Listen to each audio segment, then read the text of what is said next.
Full history of the Genoese Crossbowmen 12th–15th century.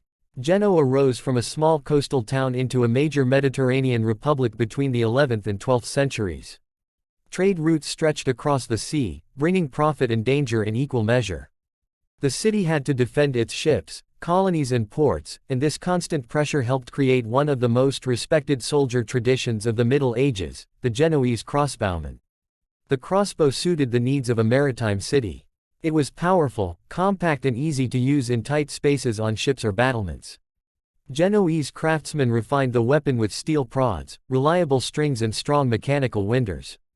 As these improvements spread, Genoa became known not just for building ships but also for producing the finest crossbows in Europe.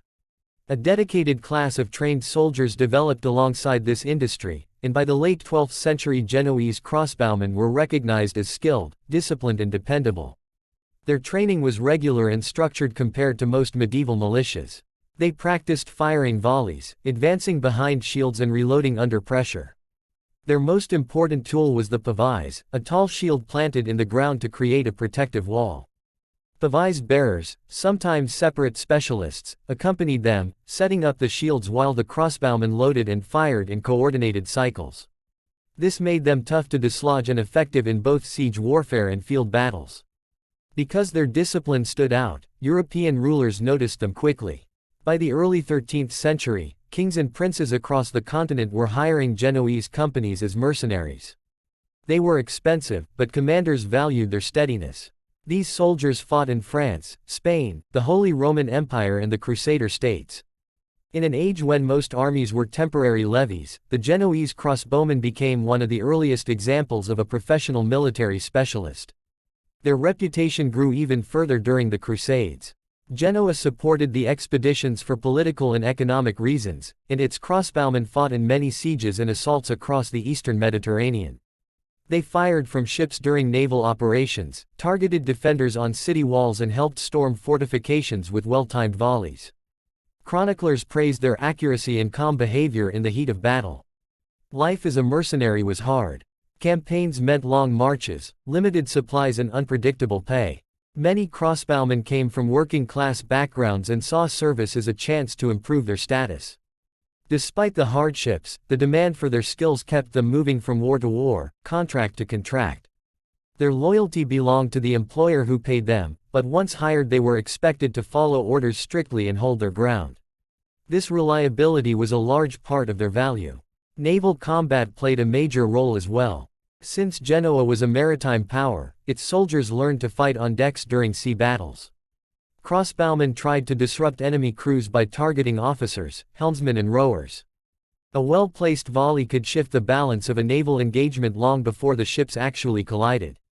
Their marksmanship became as important at sea as the Genoese fleet itself. The late 13th and early 14th centuries marked the golden age of the Genoese crossbowmen. They were widely regarded as some of the best mercenary soldiers of their time.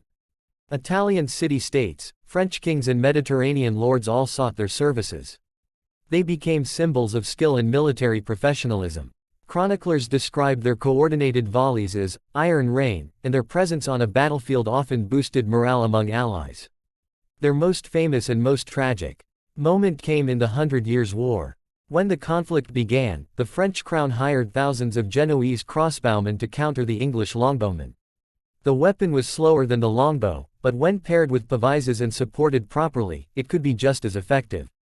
Unfortunately, poor leadership and bad conditions led to the catastrophe at the Battle of Crécy in 1346. Heavy rain soaked their bowstrings, reducing their power.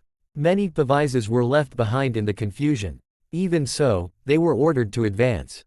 Against a dry, well-positioned line of English longbowmen, they had no chance. Their attack faltered, and when they tried to retreat, French knights charged forward and cut down many of them in the chaos. The disaster damaged their reputation, even though the failure had little to do with the crossbowmen themselves. Despite the setback, they continued to serve across Europe, especially in the constant wars of Italy. City-state rivalries required skilled professionals, and the Genoese companies adapted well to this environment. Their experience in sieges and defensive warfare kept them valuable even as their numbers slowly declined. Improvements in crossbow technology helped as well. By the 15th century, Heavier prods, stronger strings and mechanical cranaquin winders made the weapon more powerful and more accurate than ever. But a new threat had arrived. Early firearms began to reshape warfare.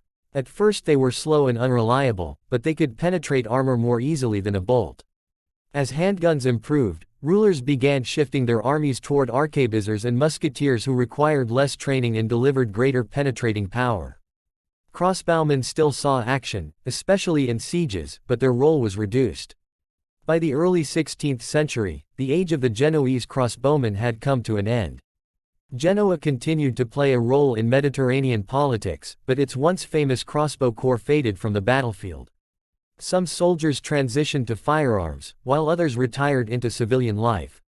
Their legacy remained. They were among the earliest true professionals in European warfare, known for their discipline, coordination and skill. The Genoese crossbowmen shaped naval battles, sieges and field tactics for centuries. They influenced mercenary culture and demonstrated how specialized soldiers could change the course of medieval wars. Even after the rise of gunpowder, their story stood as a reminder of the power of skill, training and disciplined teamwork in an age of shifting weapons and strategies.